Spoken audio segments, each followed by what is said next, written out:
ਇਹਦਾ ਤੁਸੀਂ ਕਿਵੇਂ ਜੋ ਇਹ ਸਤਰਾਂ ਇਸ ਦੇ ਵਿੱਚ ਲਿਖੀਆਂ ਨੇ ਇਸ ਲੇਖ ਦੇ ਵਿੱਚ ਇਹਦੀ ਪੜਚੋਲ ਕਿਵੇਂ ਕਰੋਗੇ? ਜਿਹੜੀ ਇੱਕ ਕਿਤਾਬ ਸੰਪਾਦਿਤ ਕੀਤੀ ਗਈ ਉਹ ਕੋਈ ਸਧਾਰਨ ਲੇਖਕ ਨਹੀਂ ਹੈ ਜੀ। ਸ਼੍ਰੋਮਣੀ ਕਮੇਟੀ ਦੇ ਹਿਸਟੋਰੀਅਨ ਆ ਸਰਦਾਰ ਸ਼ਮਸ਼ੇਰ ਸਿੰਘ ਅਸ਼ੋਕ। ਉਦੋਂ ਬਾਅਦ ਫਿਰ ਕਹਿ ਰਿਹਾ ਕਿ ਰਿਗਰੇਟਿਆ ਨੇ ਗੁਰੂ ਨਾਨਕ ਤੋਂ ਲੈ ਕੇ ਗੁਰੂ ਗੋਬਿੰਦ ਸਿੰਘ ਤੱਕ ਪੰਥਕ ਪ੍ਰਚਾਰ ਕੀਤਾ। ਹੁਣ ਇਹ ਕਿੱਡੀ ਇੱਕ ਬਹੁਤ ਹੀ ਕੀ ਕਹਿੰਦੇ ਆ ਵੀ ਗਲਤ ਇੱਕ ਜਾਣਕਾਰੀ ਦਿੱਤੀ ਗਈ ਹੈ। ਹੁਣ ਜਿਹੜੀ ਮੱਸੇ ਰੰਗੜ ਦੀ ਔਲਾਦ ਆ ਉਹਨਾਂ ਨੇ ਪੰਥਕ ਪ੍ਰਚਾਰ ਗੁਰੂ ਨਾਨਕ ਤੋਂ ਗੁਰੂ ਗੋਬਿੰਦ ਸਿੰਘ ਤੱਕ ਕਿੱਦਾਂ ਕਰ ਲਿਆ? ਤੇ ਜਦੋਂ ਗੁਰੂ ਨਾਨਕ ਸਾਹਿਬ ਨੇ ਮੁਸਲਮਾਨ ਤੇ ਹਿੰਦੂ ਤੋਂ ਵੱਖਰਾ ਤੀਸਰਾ ਪੰਥ ਗੁਰੂ ਨਾਨਕ ਨੇ ਹੀ ਚਲਾਤਾ, ਤੇ ਫਿਰ ਉਹਦੇ ਜਿਹੜੇ ਰੰਗੜ ਮੁਸਲਮਾਨ ਸੀ ਉਹ ਪੰਥਕ ਪ੍ਰਚਾਰ ਕਿਵੇਂ ਬਣ ਗਏ? ਮੈਂ ਸਪਸ਼ਟ ਕਰ ਦਿਆਂ ਕਿ ਭਾਈ ਜੈਤਾ, ਭਾਈ ਜੀਵਨ ਸਿੰਘ ਨਾ ਰਗਰੇਟਾ ਸੀ ਨਾ ਮਜ਼੍ਹਬੀ ਸੀ, ਉਹ ਗੁਰੂ ਦਾ ਖਾਲਸਾ ਸੀ। ਤੁਹਾਡੀ ਜਾਤ ਅੱਜ ਤੋਂ ਪਿਛਲੀ ਬ੍ਰਾਹਮਣ, ਖੱਤਰੀ, ਜੱਟ, ਕਲਾਲ, ਲੋਹਾਰ, ਤਰਖਾਣ, ਨਾਈ, ਸ਼ੀਂਬੇ, ਮਹਿਰੇ, ਲੰਬਾਣੇ, ਚੂੜੇ, ਚਮਾਰ ਨਹੀਂ ਰਹੀ, ਪਰੰਤੂ ਅੱਜ ਤੁਸੀਂ ਖਾਲਸਾ ਪੰਥ ਵਿੱਚ ਆਏ ਹੋ। ਔਰ ਗਿਆਨੀ ਦਤ ਸਿੰਘ ਜੀ ਬਕਾਇਦਾ ਦਲਿਤ ਵਰਗ ਚੋਂ ਅਮਰ ਛਕ ਕੇ ਆਏ, ਔਰ ਉਹਨਾਂ ਦਾ ਨਾਂ ਸਿੱਖ ਇਤਿਹਾਸ 'ਚ ਧਰੂ ਤਾਰੇ ਵਾਂਗ ਚਮਕਦਾ ਰਹੂਗਾ। ਨਾਦੀ ਸੰਤਾਨ ਜਿਹੜੀ ਉਹਨਾਂ ਦੀ ਆ, ਉਹਦਾ ਨਾਂ ਉਹਨਾਂ ਨੇ ਸਾਨੂੰ ਖਾਲਸਾ ਦਿੱਤਾ ਕਿ ਬੰਦਾ ਸਿੰਘ ਬਹਾਦਰ ਜਿਹੜਾ, ਜੇ ਹੁਣ ਪਿਛੋਕੜਾ ਲਿਜਾਈਏ ਤਾਂ ਉਹਦਾ ਪਿਛੋਕੜ ਤਾਂ ਰਾਜਪੂਤ ਆ। ਇਹ ਹੁਣ ਪਿਛੋਕੜ ਦੇ ਛੱਜ ਨਾਲੋਂ ਗੁਰੂ ਨੇ ਲਾਹ ਤੇ ਨਾ ਜੀ ਤੁਹਾਡੇ ਖਾਲਸੇ ਦੀ ਪਦਵੀ ਤੇ ਇੱਕ ਇੱਥੇ ਜਿਹੜੀ ਆਪਾਂ ਕਹੀਏ ਕਿਤੇ ਨਾ ਕਿਤੇ ਗੱਲ ਇਹ ਆ ਵੀ ਖਾਲਸੇ ਨੂੰ ਵੰਡਿਆ ਨਹੀਂ ਜਾ ਸਕਦਾ। ਇੱਕ ਥਾਂ ਪਸੀਨੇ ਦਾ ਖੂਨ ਦੂਏ ਦਾ ਡੁੱਲਦਾ ਸੀ, ਦੁੱਖ ਸੁੱਖ ਬਣੇ ਤਾਈਂ ਇਕੱਠੇ ਹੋ ਸਹਾਰ ਤੇ, ਸਿੱਖ ਤਾਈਂ ਸਿੱਖ ਰੂਪ ਗੁਰੂ ਦਾ ਹੀ ਜਾਣਦਾ ਸੀ। ਔਰ ਇਹਦੇ 'ਚ ਉਹਨਾਂ ਨੇ ਬਾਬਾ ਦੀਪ ਸਿੰਘ ਸਾਰੇ ਲਿਖੇ ਆ। ਹੁਣ ਇਹ ਬਾਬਾ ਦੀਪ ਸਿੰਘ ਨੂੰ ਮੇਰੀ ਰਟਾ ਬਣਾਈ ਜਾਂਦੇ ਆ। ਉਹ ਸੀ ਗੁਰੂ ਦੀ ਨਾਦੀ ਸੰਤਾਨ ਔਰ ਗੁਰੂ ਦਾ ਪੁੱਤਰ ਖਾਲਸਾ ਜੀ। ਬਿਲਕੁਲ ਉਹਨਾਂ ਦੇ ਨਾਲ ਤਾਂ ਰੇਟੇ ਮਜ਼੍ਹਬੀ ਲਾਇਆ ਨਹੀਂ ਜਾ ਸਕਦਾ। ਜਦ ਇਹ ਸਿਧਾਂਤ ਆਪਾਂ ਸੀਸਿਆਂ ਨੂੰ ਸਪਸ਼ਟ ਕਰਿਆ ਆ, ਤੇ ਫਿਰ ਇਹਦੇ 'ਚ ਜਾਤਾਂ ਪਾਤਾਂ ਦਾ ਚੱਕਰ ਕਿੱਦਾਂ ਪੈ ਗਿਆ? ਇਹ ਬਾਹਮਣਾਂ ਦੀ ਤੇ ਗੋਰਿਆਂ ਦੀ ਸਾਂਝੀ ਪਲੈਨਿੰਗ ਸੀ। ਉਹਨਾਂ ਨੇ ਕਿਹਾ ਕਿ ਅਮਰ ਛਕ ਕੇ ਵੀ ਅਸੀਂ ਉੱਚੀ ਜਾਤੀ ਦੇ ਹਾਂ, ਤੁਸੀਂ ਨੀਵੀਂ ਜਾਤੀ ਦੇ। ਵਾਹਿਗੁਰੂ ਜੀ ਕਾ ਖਾਲਸਾ, ਵਾਹਿਗੁਰੂ ਜੀ ਕੀ ਫਤਿਹ। ਤੁਸੀਂ ਦੇਖ ਰਹੇ ਹੋ ਅਕਾਲ ਚੈਨਲ ਤੇ ਸਵਾਗਤ ਹੈ ਆਪ ਜੀ ਦਾ ਪ੍ਰੋਗਰਾਮ ਸਿੱਖੀ ਦੀ ਦਾਸਤਾਨ ਵਿੱਚ। ਤੇ ਅੱਜ ਜਿਹੜਾ ਹੈ ਅੱਜ ਦਾ ਸਾਡਾ ਜਿਹੜਾ ਖਾਸ ਪ੍ਰੋਗਰਾਮ ਹੈ ਸਿੱਖ ਧਰਮ ਅਤੇ ਜਾਤ ਪਾਤ ਨੂੰ ਲੈ ਕੇ ਜਿਹੜਾ ਅੱਜ ਆਪਾਂ ਕਰ ਰਹੇ ਹਾਂ। ਤੇ ਹਮੇਸ਼ਾ ਦੀ ਤਰ੍ਹਾਂ ਸਾਡੇ ਨਾਲ ਸਟੂਡੀਓ ਦੇ ਵਿੱਚ ਮੌਜੂਦ ਨੇ ਜਥੇਦਾਰ ਮਹਿੰਦਰ ਸਿੰਘ ਜੀ। ਆਓ ਫਤਿਹ ਦੀ ਸਾਂਝ ਪਈ ਜੀ। ਵਾਹਿਗੁਰੂ ਜੀ ਕਾ ਖਾਲਸਾ, ਵਾਹਿਗੁਰੂ ਜੀ ਕੀ ਫਤਿਹ। ਜਥੇਦਾਰ ਜੀ, ਜਿਵੇਂ ਕਿ ਆਪਾਂ ਨੂੰ ਪਤਾ ਹੀ ਹੈ ਕਿ ਅਜੋਕੇ ਸਮੇਂ ਦੇ ਵਿੱਚ ਸਿੱਖਾਂ ਨੂੰ ਚਾਰੇ ਪਾਸਿਓਂ ਜਿਹੜਾ ਘੇਰਨ ਦੇ ਲਈ ਵੱਖ-ਵੱਖ ਤਰ੍ਹਾਂ ਦੇ ਸਿਧਾਂਤਕ ਹਮਲੇ ਜਿਹੜੇ ਨੇ ਸਮੇਂ-ਸਮੇਂ ਤੇ ਹੁੰਦੇ ਰਹਿੰਦੇ ਨੇ। ਤੇ ਪਿਛਲੇ ਕੁਝ ਸਮੇਂ ਤੋਂ ਜਿਹੜਾ ਹੈ ਸਿੱਖ ਭਾਈਚਾਰੇ ਤੇ ਦਲਿਤ ਭਾਈਚਾਰੇ ਦੇ ਵਿੱਚ ਦਰਾਰ ਨੂੰ ਵਧਾਉਣ ਦੇ ਲਈ ਕਾਫੀ ਕੋਸ਼ਿਸ਼ਾਂ ਹੋ ਰਹੀਆਂ ਨੇ, ਜਿਸ ਦੇ ਨਾਲ ਕਿ ਖਾਲਸਾਈ ਜਿਹੜੀ ਵਿਚਾਰਧਾਰਾ ਹੈ ਉਸ ਨੂੰ ਸੱਟ ਮਾਰੀ ਜਾ ਸਕੇ, ਤਾਂ ਜੋ ਸਿੱਖ ਵਿਰੋਧੀਆਂ ਵੱਲੋਂ ਇਹਨਾਂ ਨੂੰ ਵੱਖ-ਵੱਖ ਹਿੱਸਿਆਂ 'ਚ ਵੰਡ ਕੇ ਆਪਸ ਦੇ ਵਿੱਚ ਉਲਝਾਇਆ ਜਾ ਸਕੇ। ਇਹਨਾਂ ਨੂੰ ਜੱਟਾਂ, ਦਲਿਤਾਂ, ਮਜ਼੍ਹਬੀ ਸਿੰਘਾਂ ਤੇ ਹੋਰ ਜਾਤਾਂ ਵਿੱਚ ਵੰਡਿਆ ਜਾ ਸਕੇ। ਤੇ ਅੱਜ ਕੱਲ੍ਹ ਆਪਾਂ ਸੋਸ਼ਲ ਮੀਡੀਆ ਤੇ ਵੀ ਇਹ ਦੇਖਿਆ ਕਿ ਇਹ ਪ੍ਰਚਾਰ ਬੜੇ ਜ਼ੋਰਾਂ ਸ਼ੋਰਾਂ ਤੋਂ ਹੈ। ਤੇ ਇੱਕ ਰਿਪੋਰਟ ਜਿਹੜੀ ਹੈ ਪਿੱਛੇ ਜਿਹੇ ਸਾਹਮਣੇ ਆਈ ਸੀ ਕਿ ਤਕਰੀਬਨ ਜਿਹੜੇ ਬਹੁਤ ਸਾਰੇ ਜਿਹੜੇ ਆਪਾਂ ਕਹੀਏ ਕਿ ਤਕਰੀਬਨ 200 ਦੇ ਕਰੀਬ ਜਿਹੜੇ YouTube ਚੈਨਲਸ ਨੇ, ਉਹਨਾਂ ਦਾ ਕੰਮ ਹੀ ਇਹੀ ਹੈ ਜੋ ਕਿ ਸਰਕਾਰੀ ਪ੍ਰੋਪੇਗੰਡੇ ਦੇ ਤੌਰ ਤੇ ਹੀ ਚੱਲਦੇ ਨੇ। ਕਿਉਂਕਿ ਇਹਨਾਂ ਨੂੰ ਪਤਾ ਲੱਗ ਗਿਆ ਕਿ ਇਕੱਲੇ ਜੇ ਅਸੀਂ ਮੇਨ ਮੀਡੀਆ ਚੈਨਲਸ ਨੂੰ ਜਾਂ ਮੇਨ ਸਟ੍ਰੀਮ ਮੀਡੀਆ ਨੂੰ ਤੇ ਅਸੀਂ ਕਬਜ਼ੇ 'ਚ ਕਰ ਸਕਦੇ ਹਾਂ, ਪਰ ਸੋਸ਼ਲ ਮੀਡੀਆ ਦੇ ਉੱਤੇ ਜਿਹੜਾ ਹੈ ਕਬਜ਼ਾ ਕਰਨਾ ਸਾਨੂੰ ਪਵੇਗਾ, ਨਹੀਂ ਤੇ ਸਾਡਾ ਜਿਹੜਾ ਆਉਣ ਵਾਲੇ ਸਮੇਂ ਦੇ ਵਿੱਚ ਸਾਡਾ ਜਿਹੜਾ ਪ੍ਰੋਪੇਗੰਡਾ ਹੈ ਉਹ ਅੱਗੇ ਨਹੀਂ ਜਾਏਗਾ। ਤੇ ਅੱਜ ਕੱਲ੍ਹ ਸੋਸ਼ਲ ਮੀਡੀਆ ਦੇ ਉੱਤੇ ਜਿਹੜਾ ਹੈ ਰੰਗਰੇਟਾਵਾਦ ਨੂੰ ਬਹੁਤ ਜ਼ਿਆਦਾ ਉਭਾਰਿਆ ਜਾਂਦਾ ਹੈ। ਤੇ ਇੱਥੇ ਆਪਾਂ ਜੇ ਗੱਲ ਕਰਨੀ ਇੱਥੇ ਬਣਦੀ ਹੈ ਕਿ ਜਦੋਂ ਅਸੀਂ ਕਿਸੇ ਵੀ ਵਾਦ ਦੀ ਗੱਲ ਕਰਦੇ ਹਾਂ, ਚਾਹੇ ਉਹ ਜੱਟਵਾਦ ਹੋਵੇ, ਚਾਹੇ ਰੰਗਰੇਟਾਵਾਦ ਹੋਵੇ, ਜਾਂ ਹੋਰ ਕੋਈ ਜਾਤੀ ਸੂਚਕ ਸ਼ਬਦ ਹੋਣ, ਜਦੋਂ ਉਹਨਾਂ ਨੂੰ ਉਭਾਰ ਕੇ ਉਹ ਕੀਤਾ ਜਾਵੇਗਾ ਤਾਂ ਉਹ ਕਿਤੇ ਨਾ ਕਿਤੇ ਸਿੱਖੀ ਦੀ ਸਿਧਾਂਤਕ ਜਿਹੜੀ ਵਿਚਾਰਧਾਰਾ ਹੈ ਉਸ ਦੇ ਅਨੁਕੂਲ ਬਿਲਕੁਲ ਇਹ ਗੱਲ ਜਿਹੜੀ ਹੈ ਨਹੀਂ ਬਣਦੀ ਹੈਗੀ।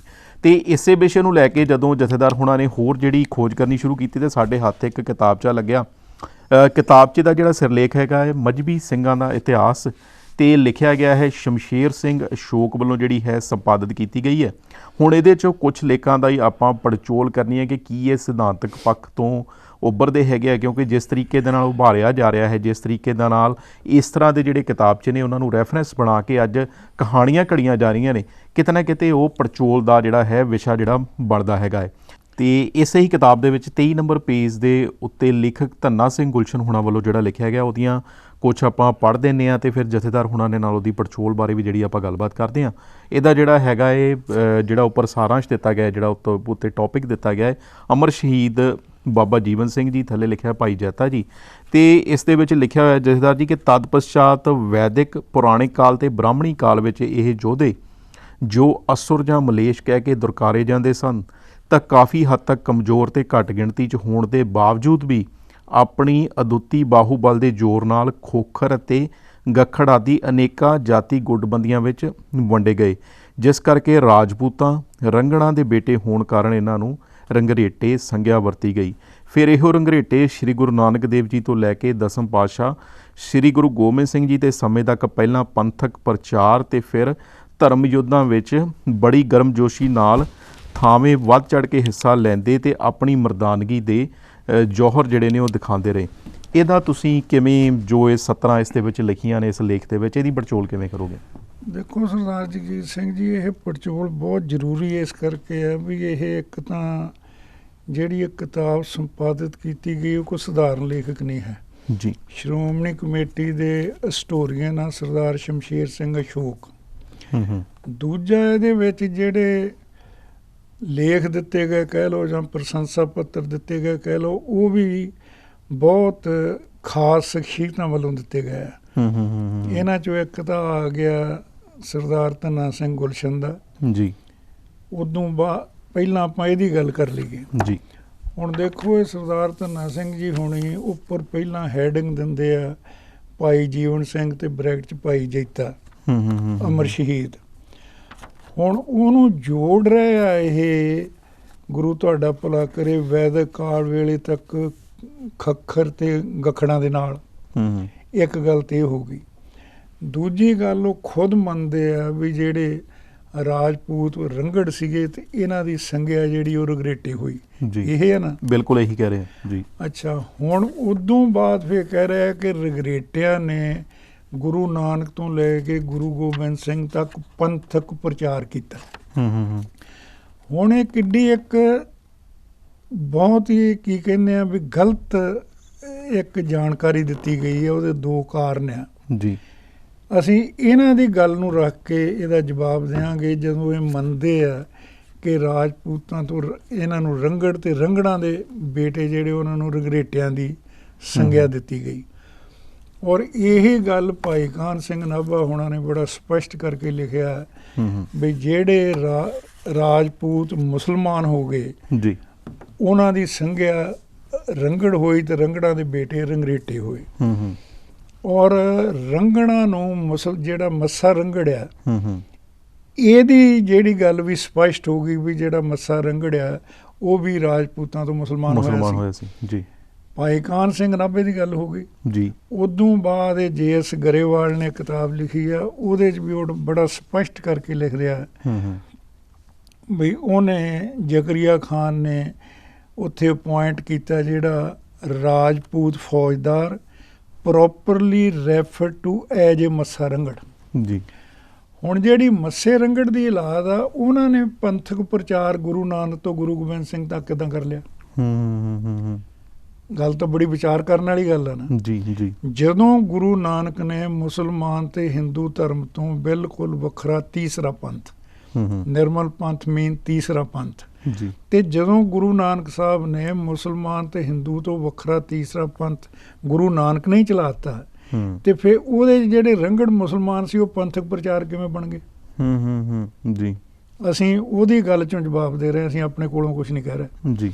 ਸੋ ਇਸ ਕਰਕੇ ਇਹ ਬਹੁਤ ਇੱਕ ਘਾਤਕ ਗੱਲਾਂ ਜਿਹੜੀਆਂ ਲਿਖਵਾਈਆਂ ਗਈਆਂ, ਤੇ ਸਾਨੂੰ ਇਸ ਵੇਲੇ ਇਹੋ ਜਿਹੀਆਂ ਕਿਤਾਬਾਂ ਦੀ ਜ਼ਰੂਰ ਪੜਚੋਲ ਕਰਨੀ ਚਾਹੀਦੀ ਹੈ ਕਿ ਜਦੋਂ ਭਾਈ ਜੈਤੇ ਦਾ ਸੰਬੰਧ ਹੈ ਗੁਰੂ ਗੋਬਿੰਦ ਸਿੰਘ ਤੋਂ ਬਾਅਦ ਜੀ, ਉਸ ਵੇਲੇ ਆਉਂਦਾ, ਉਹ ਆਪਾਂ ਵਿਸਥਾਰ ਬਾਅਦ 'ਚ ਕਰ ਲੈਂਦੇ ਗੱਲ।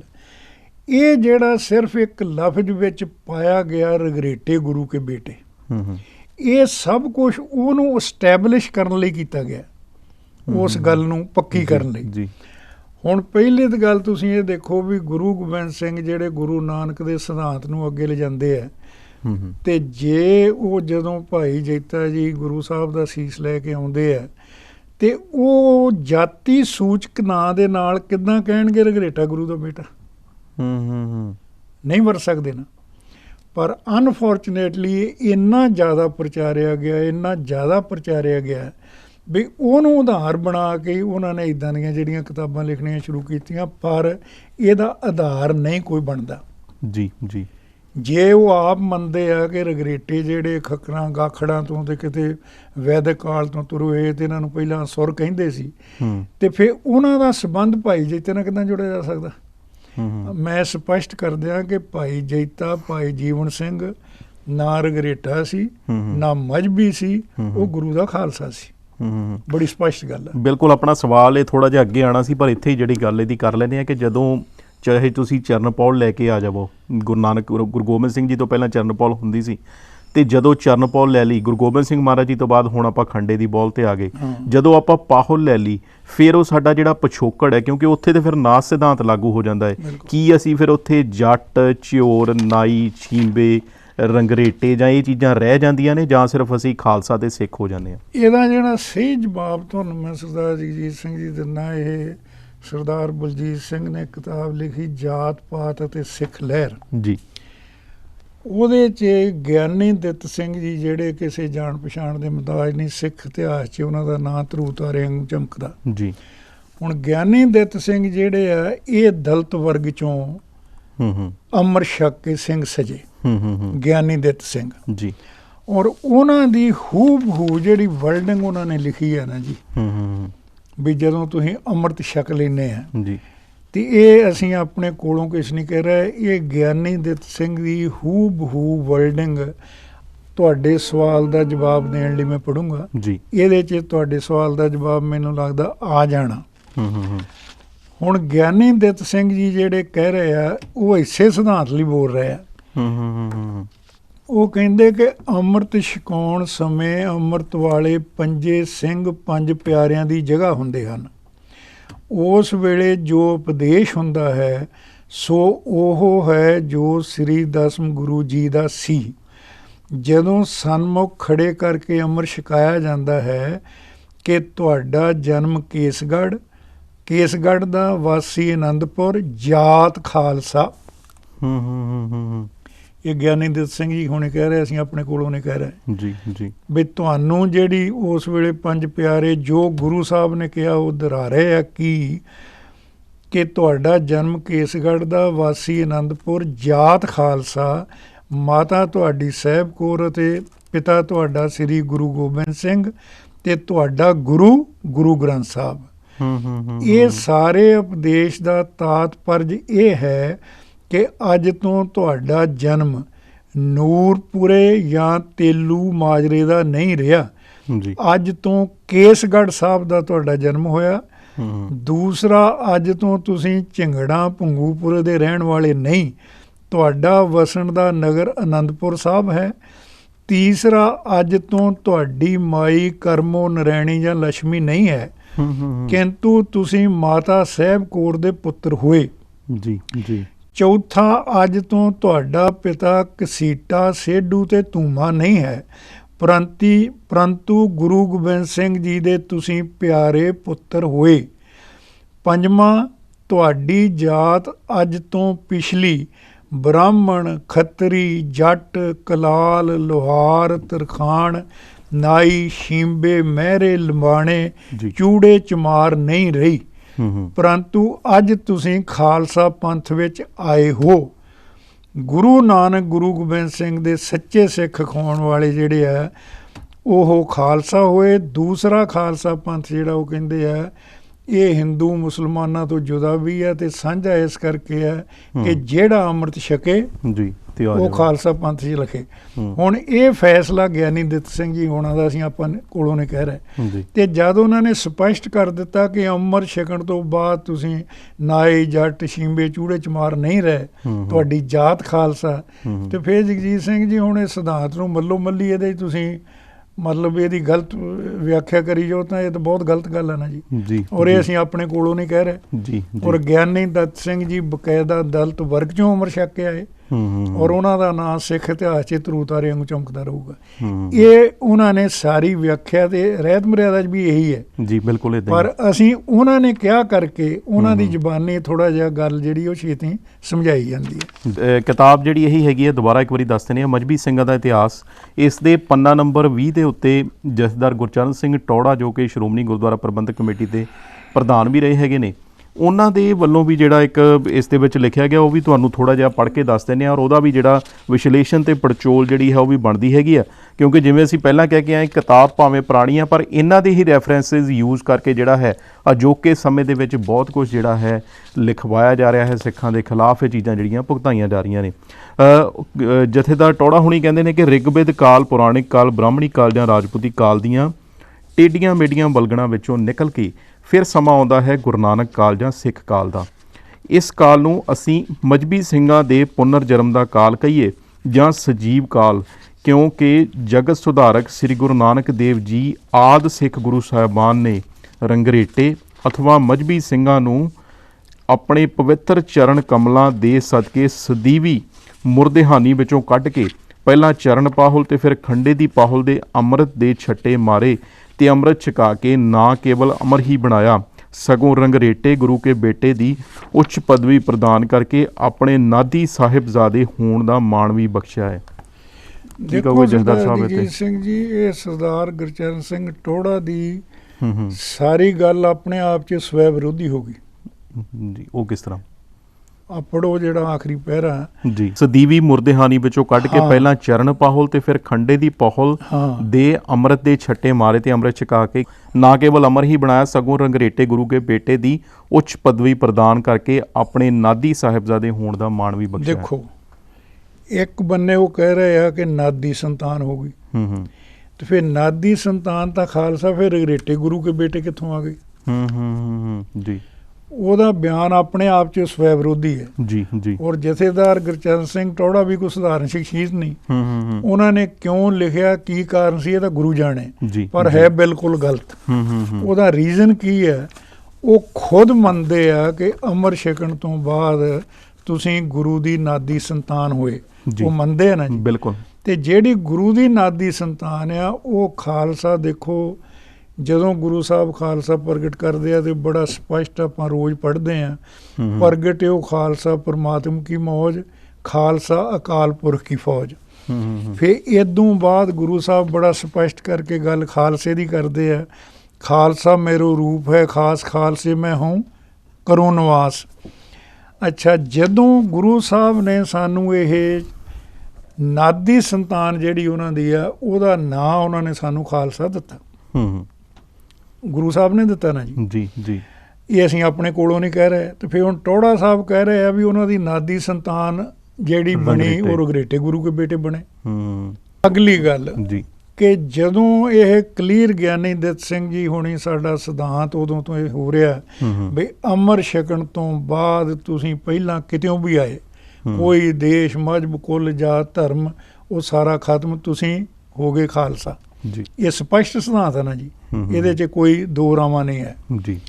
ਹੁਣ ਇਹ ਆ ਵੀ ਇਹ ਸ਼ਬਦ ਨਾਦੀ ਸੰਤਾਨ ਨੂੰ ਗੁਰੂ ਨੇ ਖਾਲਸਾ ਦਿੱਤਾ।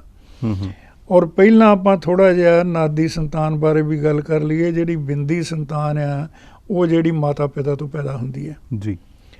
ਜੈਸੇ ਗੁਰੂ ਗ੍ਰੰਥ ਸਾਹਿਬ 'ਚ ਆਉਂਦਾ, ਜੈਸੇ ਮਾਤ ਪਿਤਾ ਬਿਨ ਬਾਲ ਨਾ ਹੋਈ, ਕਿ ਮਾਤਾ ਪਿਤਾ ਦੇ ਸੰਯੋਗ ਤੋਂ ਬਿਨਾਂ ਜਿਹੜਾ ਉਹ ਬਾਲ ਨਹੀਂ ਹੁੰਦਾ।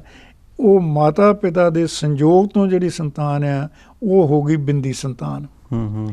ਤੇ ਜਿਹੜੀ ਗੁਰੂ ਸਾਹਿਬ ਨੇ, ਔਰ ਇਹ ਨਾਦੀ ਸੰਤਾਨ ਦੀ ਵਿਆਖਿਆ ਵੀ ਗੁਰੂ ਗ੍ਰੰਥ ਸਾਹਿਬ 'ਚ ਆ ਜੀ। ਇਹ ਥੋੜਾ ਜਿਹਾ ਅਸੀਂ ਕਹਿ ਜਾਂਦੇ, ਪਰ ਨਾਦੀ ਸੰਤਾਨ ਹੈ ਕੀ, ਇਹਦੇ 'ਚ ਵੀ ਗੁਰੂ ਗ੍ਰੰਥ ਸਾਹਿਬ 'ਚ ਤੁਹਾਨੂੰ ਜਿਹੜੇ ਉਹਦੇ ਅਰਥ ਕੀਤੇ ਆ ਭਾਈ ਸਾਹਿਬ ਸਿੰਘ ਨੇ, ਉਹ ਵੈਸੇ ਸ਼ਬਦ ਹੈਗਾ, ਹਰ ਰਾਮ ਰਾਮ ਮੇਰੇ ਬਾ ਬੋਲਾ, ਪੈਰ ਮੈਲ ਧਨ ਵੇਲ ਵਧੰਦੀ, ਹਰ ਜੁਗੋ ਜੁਗ ਜੁਗ ਜੁਗੇ, ਜੁਗੋ ਸਦ ਪੀੜੀ ਗੁਰੂ ਚਲੰਦੀ। ਔਰ ਇਹਦੇ ਅਰਥ ਕਹਿੰਦੇ ਆ ਕਿ ਜਦੋਂ ਆਤਮਾ ਦਾ ਪਰਮਾਤਮਾ ਨਾਲ ਮੇਲ ਹੋ ਜਾਂਦਾ ਤੇ ਉੱਥੋਂ ਜਿਹੜੀ ਹੈ ਤੁਹਾਡੀ ਨਾਦੀ ਪੀੜੀ ਚੱਲਦੀ ਹੈ। ਉਹਦੇ 'ਚ ਬਿੰਦੀ ਸੰਤਾਨ ਦਾ ਕੋਈ ਰਲਾ ਨਹੀਂ ਰਹਿ ਜਾਂਦਾ। ਹੁਣ ਜਦ ਗੁਰੂ ਸਾਹਿਬ ਨੇ ਸਾਨੂੰ ਨਾਦੀ ਸੰਤਾਨ ਨੂੰ ਖਾਲਸਾ ਦਿੱਤਾ, ਜੀ ਫਿਰ ਉਹਨਾਂ ਨੇ ਬਾਰ-ਬਾਰ, ਆਪਾਂ ਕਿੰਨੀ ਵਾਰੀ ਦੁਹਰਾਉਂਦੇ ਆ ਵੀ ਉਹਨਾਂ ਨੇ ਕਿਹਾ ਚਾਰ ਮੂਏ ਤੇ ਕੁਆ ਹੋਇਆ ਜੀਵਤ ਕਈ ਐਨ ਪੁੱਤਰਨ ਕੇ ਸੀਸ ਪਰਿਵਾਰ ਦੀ 104 ਖਾਲਸੇ ਤੋਂ ਬਾਰੇ ਨਾ ਜੀ। ਜੀ ਅੱਛਾ, ਹੁਣ ਥੋੜਾ ਜਿਹਾ ਮੈਨੂੰ ਟਾਈਮ ਦੇਣਾ ਜਗਜੀਤ ਸਿੰਘ ਜੀ ਕਿ ਗੁਰੂ ਨੇ ਅਖੀਰ ਤੱਕ ਗੁਰੂ ਗੋਬਿੰਦ ਸਿੰਘ ਦੇ ਸ਼ਬਦ ਸਾਨੂੰ ਮਿਲਦੇ, ਪੰਥ ਖਾਲਸਾ ਖੇਤੀ ਮੇਰੀ ਸਦਾ ਸੰਭਾਲ ਕਰੋ ਤਿਸ ਕੇਰੀ, ਤੇ ਖਾਲਸਾ ਪੰਥ ਹੀ ਮੇਰੀ ਖੇਤੀ ਹੈ। ਹੁਣ ਜਿਹੜਾ ਆਏ ਆ, ਤੁਸੀਂ ਸਿੱਧਾ ਜਿਹਾ ਹਿਸਾਬ ਲਾ ਲਓ ਕਿ ਬੰਦਾ ਸਿੰਘ ਬਹਾਦਰ ਜਿਹੜਾ, ਜੇ ਹੁਣ ਪਿਛੋਕੜਾ ਲਿਜਾਈਏ ਤਾਂ ਉਹਦਾ ਪਿਛੋਕੜ ਤਾਂ ਰਾਜਪੂਤ ਆ ਜੀ। ਇਹ ਹੁਣ ਪਿਛੋਕੜ ਦੇ ਛੱਜ ਨਾਲੋਂ ਗੁਰੂ ਨੇ ਲਾਹਤੇ ਨਾ ਜੀ ਤੁਹਾਡੇ। ਤੇ ਜਦੋਂ ਬੰਦਾ ਸਿੰਘ ਬਹਾਦਰ ਅਮਰ ਛਕ ਕੇ ਗੁਰੂ ਗੋਬਿੰਦ ਸਿੰਘ ਉਹਨੂੰ ਖਾਲਸਾ ਬਣਾ ਦਿੰਦੇ ਆ, ਤੇ ਖਾਲਸੇ ਦਾ ਜਥੇਦਾਰ ਬਣਾ ਕੇ ਭੇਜਦੇ, ਉਹਦਾ ਪਿਛਲੀ ਜਾਤ ਪਾਤ ਦੇ ਨਾਲ ਕੋਈ ਲੈਣ ਦੇਣ ਨਹੀਂ ਹੈ। ਉੱਥੇ ਨਾਸ਼ ਸਿਧਾਂਤ ਵੀ ਆ ਗਿਆ ਨਾ ਤੁਹਾਡਾ, ਨਾਸ਼ ਸਿਧਾਂਤ, ਨਾਸ਼ ਸਿਧਾਂਤ ਮੀਨ ਸਭ ਕੁਝ ਖਤਮ। ਤੁਸੀਂ ਗੁਰੂ ਦੇ ਘਰ ਸਤਿਗੁਰ ਕੇ ਜਨਮੇ ਗਵਨ ਮਟਾਇਆ, ਤੇ ਤੁਹਾਡਾ ਪਿਤਾ ਗੁਰੂ ਗੋਬਿੰਦ ਸਿੰਘ ਤੇ ਮਾਤਾ ਸਾਹਿਬ ਕੌਰ, ਉਹ ਕਾਚਤ ਗੁਰੂ ਨੇ ਛੱਡਿਆ ਨਹੀਂ ਹੈ।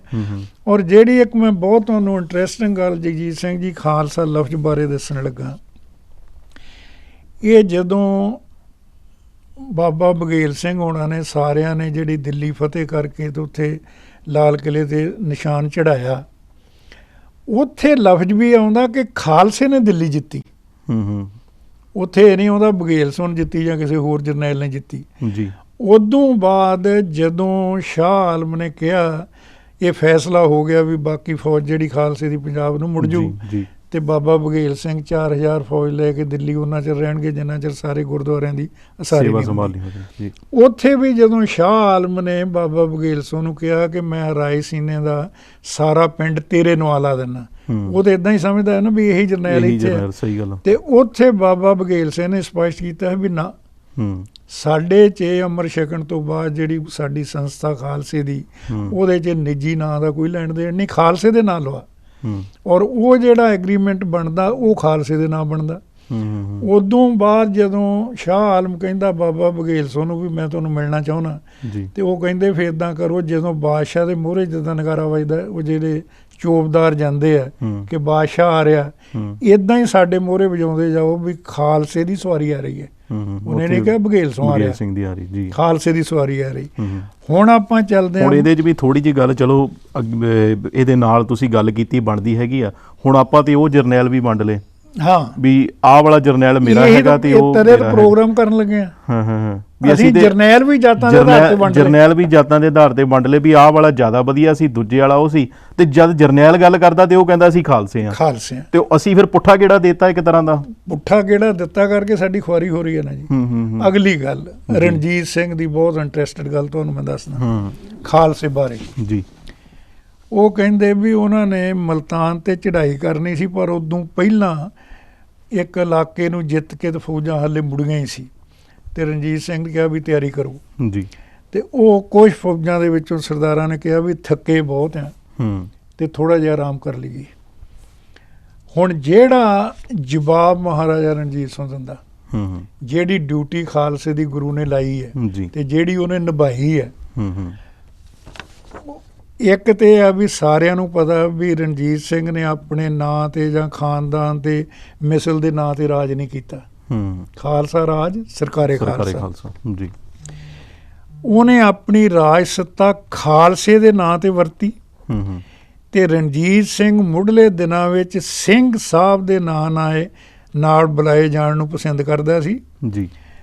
ਵੱਡੀ ਉਮਰ ਦੇ ਉਹਨੂੰ ਭਾਈ ਸਾਹਿਬ ਕਹਿ ਕੇ ਬੁਲਾਉਂਦੇ ਸੀ। ਉਹ ਕਹਿੰਦਾ ਵੀ ਜਦੋਂ ਉਹਨਾਂ ਨੇ ਕਿਹਾ ਨਾ ਵੀ ਆਪਾਂ ਥੋੜਾ ਜਿਹਾ ਆਰਾਮ ਕਰ ਲਈਏ, ਉਹ ਕਹਿੰਦੇ ਵੀ ਗੁਰੂ ਨੇ ਖਾਲਸਾ ਆਰਾਮ ਕਰਨ ਨੂੰ ਨਹੀਂ ਬਣਾਇਆ ਜੀ।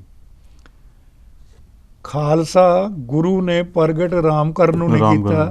ਸਾਡੀ ਕੁਛ ਡਿਊਟੀ ਆ ਹਲੇਮੀ ਰਾਜ ਨੂੰ ਐਸਟੈਬਲਿਸ਼ ਕਰਨ ਦੀ, ਅਸੀਂ ਉਹ ਕੰਮ ਕਰਨਾ। ਦੂਜੀ ਗੱਲ, ਉਹਨੂੰ ਖਾਲਸਾ ਨਾਂ ਦੇ ਨਾਲ ਪਿਆਰ ਕਹਿੰਦਾ ਕਿੰਨਾ ਸੀ। ਉਹ ਆਪਣੇ ਸਹਿਜਾਦਿਆਂ ਦੇ ਨਾਲ ਵੀ ਖਾਲਸੇ ਦੇ ਨਾਂ ਨਾਲ ਲਾਉਂਦਾ ਸੀ, ਪੁਕਾਰਦਾ ਸੀ ਜਿੱਦਾਂ। ਔਰ ਇੱਕ ਕਿਤਾਬ ਵੀ ਜਿਹੜੀ ਹੈ ਡਾਕਟਰ ਭਗਤ ਸਿੰਘ ਨੇ ਪੰਜਾਬੀ ਯੂਨੀਵਰਸਿਟੀ ਦੀ ਲਿਖੀ ਹੋਈ ਹੈ, ਮੈਂ ਆਪਣੇ ਕੋਲੋਂ ਨਹੀਂ ਕਹਿ ਰਿਹਾ।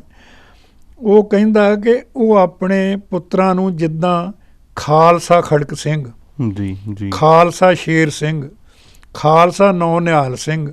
ਹੂੰ ਇਸ ਤੋਂ ਪਤਾ ਲੱਗਦਾ ਹੈ ਕਿ ਰਣਜੀਤ ਸਿੰਘ ਦਾ ਖਾਲਸਾ ਪੰਥ ਨਾਲ ਕਿੰਨਾ ਲਗਾਓ ਸੀ।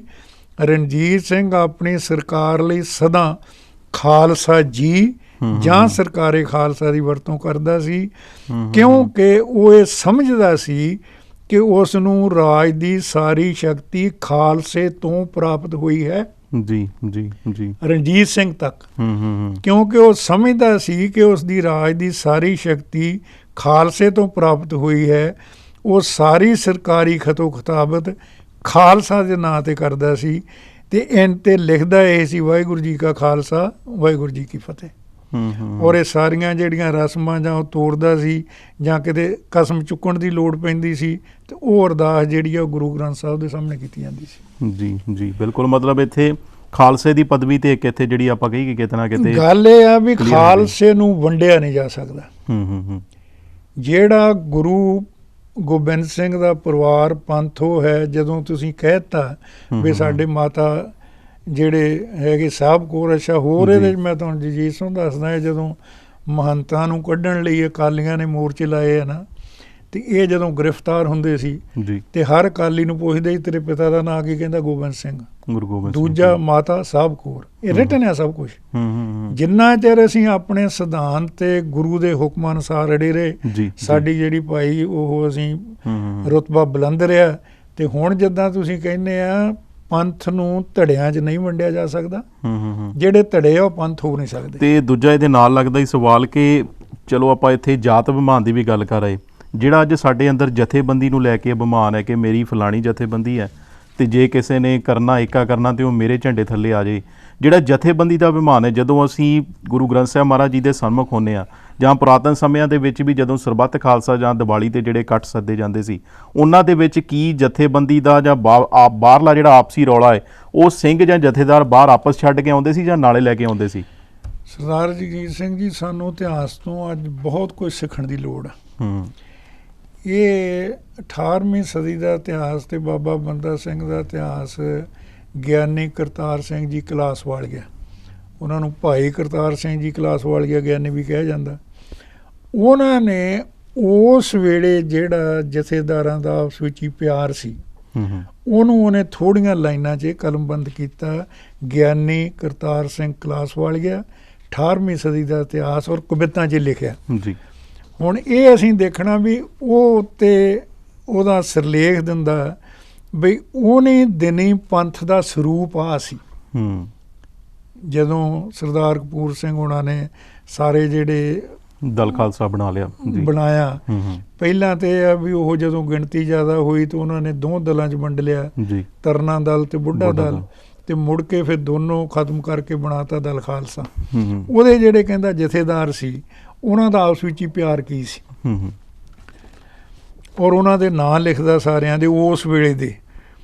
ਕਹਿੰਦਾ ਕਪੂਰ ਸਿੰਘ, ਜੱਸਾ ਸਿੰਘ, ਇਹ ਦੋ ਜੱਸਾ ਸਿੰਘ ਆਉਂਦੇ, ਇੱਕ ਵਾਰੀ ਰਾਮਗੜੀਆ ਹੋ ਗਿਆ, ਦੂਜੀ ਵਾਰੀ ਆਲੂਵਾਲੀਆ ਹੋ ਗਿਆ। ਕਪੂਰ ਸਿੰਘ, ਜੱਸਾ ਸਿੰਘ, ਸ਼ਿਆਮ ਸਿੰਘ, ਸੁੱਖਾ ਹਰਚੜਤ ਸਿੰਘ, ਹਰੀ ਸਿੰਘ ਸੂਰਮੇ ਉਪਾਰ ਥੇ, ਜੈ ਸਿੰਘ, ਜੱਸਾ ਸਿੰਘ ਦੂਸਰਾ, ਜੈ ਸਿੰਘ, ਜੱਸਾ ਸਿੰਘ, ਦੀਪ ਸਿੰਘ, ਨੱਥਾ ਸਿੰਘ, ਗੁੱਜਰ ਸਿੰਘ, ਹੀਰਾ ਸਿੰਘ ਆਦਿ ਜਥੇਦਾਰ ਥੇ। ਸੰਗਤ ਗੁਲਾਬ ਸਿੰਘ ਹੋਰ ਵੀ ਬਥੇਰੇ ਆਹੇ, ਇਹ ਇਤਫਾਕ ਬੜਾ ਰੱਖਦੇ ਪਿਆਰ ਥੇ। ਜਾਤ ਪਾਤ ਦੇਸ਼ ਵਿੱਚ ਵਿੱਥ ਦਰਿਆਵਾਂ ਦੀ ਕਰਤਾਰ ਸਿੰਘਾ, ਇਹ ਐਬ ਨਾ ਸੀ ਪੰਥ ਵਿਚਕਾਰ ਤੇ ਉਹਨਾਂ ਦਿਨਾਂ 'ਚ ਕੋਈ ਜਾਤ ਪਾਤ ਦੀ ਨਹੀਂ। ਅਗਲੀ ਗੱਲ ਉਹ ਲਿਖਦਾ, ਕਹਿੰਦਾ ਜਾਤ ਇੱਕਾ, ਪਾਤ ਇੱਕਾ, ਪਿਤਾ ਔਰ ਮਾਤ ਇੱਕਾ। ਜੀ ਜਿੰਨਾ ਚਿਰ ਰਹਿ ਇਹ ਚਾਹੀਦਾ ਜਿਹੜਾ ਸਾਨੂੰ ਅੱਜ ਸੋਚਣ ਵਾਲੀ ਗੱਲ ਆ। ਉਹ ਕਹਿੰਦਾ ਜਾਤ ਇੱਕਾ, ਪਾਤ ਇੱਕਾ, ਪਿਤਾ ਔਰ ਮਾਤ ਇੱਕਾ, ਇੱਕੋ ਪਰਿਵਾਰ ਸਿੰਘ ਦੂਈ ਨਾ ਸੀ ਧਾਰ ਤੇ, ਦੇਸ ਇੱਕੋ, ਭੇਸ ਇੱਕੋ, ਸੁੱਖ ਤੇ ਕਲੇਸ਼ ਇੱਕੋ, ਲੱਜ ਲੀ ਇੱਕੋ ਇੱਕ ਪਤ ਸੀ ਅਚਾਰ ਤੇ, ਨਾਤਾ ਗੁਰ ਸਿੱਖੀ ਦਾ ਸੀ ਜਾਤਾ ਇੱਕ ਖਾਲਸੇ ਨੇ। ਨਾਤਾ ਗੁਰਸਿੱਖੀ ਦਾ ਸੀ ਜਾਤਾ ਇੱਕ ਖਾਲਸੇ ਨੇ, ਸਕਿਆਂ ਭਰਾਵਾਂ ਵਾਂਗੂ ਮਿਲਦੇ ਪਿਆਰ ਸੇ, ਜਾਤ ਪਾਤ ਗੋ ਦੇਸ਼ ਦਰਿਆਵਾਂ ਦੀ ਕਰਤਾਰ ਸਿੰਘਾ ਇਹ ਹੈ ਨਹੀਂ ਸੀ। ਇਹ ਪੰਥ ਵਿਚਕਾਰ ਤੇ ਕਹਿੰਦਾ ਇੱਕ ਦੂਜੇ ਤਾਈਂ ਭਾਈ ਭਾਈ ਕਹਿ ਕੇ ਪੁਕਾਰਦੇ ਸੀ। ਭਾਈ ਬਣ ਠੀਕ ਜਾਨ ਇੱਕ ਦੂਜੇ ਤੋਂ ਸੀ ਵਾਰਤੇ। ਇੱਕ ਦੇ ਪਸੀਨੇ ਥਾਂ ਖੂਨ ਦੂਸਰੇ ਦਾ ਡੁੱਲਦਾ ਸੀ। ਇੱਕ ਥਾਂ ਪਸੀਨੇ ਦਾ ਖੂਨ ਦੂਏ ਦਾ ਡੁੱਲਦਾ ਸੀ। ਦੁੱਖ ਸੁੱਖ ਬਣੇ ਤਾਈਂ ਇਕੱਠੇ ਹੋ ਸਹਾਰਤੇ। ਸਿੱਖ ਤਾਈਂ ਸਿੱਖ ਰੂਪ ਗੁਰੂ ਦਾ ਹੀ ਜਾਣਦਾ ਸੀ। 18ਵੀਂ ਸਦੀ ਦਾ ਜਿਹੜੇ ਭਾਈ ਉਹਨਾਂ ਦਾ ਸੀਗਾ, ਕਹਿੰਦਾ ਸਿੱਖ ਰੂਪ ਸਿੱਖ ਤਾਈਂ ਸਿੱਖ ਰੂਪ ਗੁਰੂ ਦਾ ਹੀ ਜਾਣਦਾ ਸੀ। ਮੰਦੀ ਗੱਲ ਦੂਸਰੇ ਨੂੰ ਕਦੇ ਨਾ ਆਚਾਰਤੇ। ਦਗਾ ਤੇ ਫਰੇਬ ਫੁੱਟ ਈਰਖਾ ਕਰਤਾਰ ਸਿੰਘਾ ਇਹ ਐਬ ਨਾ ਥੀ ਉਸ ਵੇਲੇ ਪੰਥ ਵਿਚਕਾਰ ਤੇ। ਹੁਣ ਆਹ ਜਿਹੜਾ ਸਾਡਾ ਕਿਰਦਾਰ ਹੈ ਜੀ, ਔਰ ਇਹਦੇ 'ਚ ਉਹਨਾਂ ਨੇ ਬਾਬਾ ਦੀਪ ਸਿੰਘ ਸਾਰੇ ਲਿਖੇ ਹੈ। ਹੁਣ ਇਹ ਬਾਬਾ ਦੀਪ ਸਿੰਘ ਨੂੰ ਮੇਰੇ ਰੇਟਾ ਬਣਾਈ ਜਾਂਦੇ ਆ। ਔਰ ਮੈਂ ਕਿ ਇੱਥੇ ਕਲੀਅਰ ਕਰਾਂ ਥੋੜ੍ਹਾ ਜਿਹਾ ਆਪਣਾ ਜਿਹੜਾ ਹੈਗਾ ਕਿ ਬਾਬਾ ਦੀਪ ਸਿੰਘ ਜਿਹੜੇ ਆ ਨਾ ਉਹ ਰਗਰੇਟਾ ਸੀ, ਨਾ ਉਹ ਮਜ਼੍ਹਬੀ ਸੀ, ਨਾ ਉਹ ਜੱਟ ਸੀ। ਉਹ ਸੀ ਗੁਰੂ ਦੀ ਨਾਦੀ ਸੰਤਾਨ ਔਰ ਗੁਰੂ ਦਾ ਪੁੱਤਰ ਖਾਲਸਾ ਜੀ। ਬਿਲਕੁਲ ਉਹਨਾਂ ਦੇ ਨਾਲ ਤਾਂ ਰੇਟੇ ਮਜ਼੍ਹਬੀ ਲਾਇਆ ਨਹੀਂ ਜਾ ਸਕਦਾ, ਨਾ ਭਾਈ ਜੀਵਨ ਸਿੰਘ ਦੇ ਨਾਂ ਨਾਲ ਲੱਗ ਸਕਦਾ। ਇਹ ਜਿੰਨਾ ਕੁ ਆਪਾਂ ਨੂੰ ਹੋ ਸਕਿਆ। ਪਰ ਬਿਲਕੁਲ ਜੀ। ਤੇ ਖਾਲਸੇ ਦੀ ਜਾਤ ਦੇ ਬਾਰੇ ਜਿਹੜੀ ਇੱਕ ਚੌਪਈ ਹੈਗੀ ਉਹ ਵੀ ਇਤਿਹਾਸਕ ਸਾਨੂੰ ਮਿਲਦੀ ਹੈਗੀ, ਜਿਸ ਦੇ ਵਿੱਚ ਕਿਹਾ ਕਿ ਨਾ ਹਮ ਚੂੜਾ ਨਾ ਘੁਮਿਆਰ, ਨਾ ਜੱਟ ਅਰ ਨਾ ਹੀ ਲੋਹਾਰ, ਨਾ ਤਰਖਾਣ ਨਾ ਹਮ ਖੱਤਰੀ, ਹਮ ਹੈ ਸਿੰਘ ਭੁਜੰਗਣ ਛਤਰੀ, ਜਾਤ ਗੋਤ ਸਿੰਘਨ ਕੀ ਦੰਗਾ, ਦੰਗਾ ਇਨ ਸਤਗੁਰ ਤੇ ਮੰਗਾ। ਇੱਥੇ ਦੰਗੇ ਦਾ ਮਤਲਬ ਧਰਮ ਯੁੱਧ ਦੇ ਨਾਲ ਹੈ।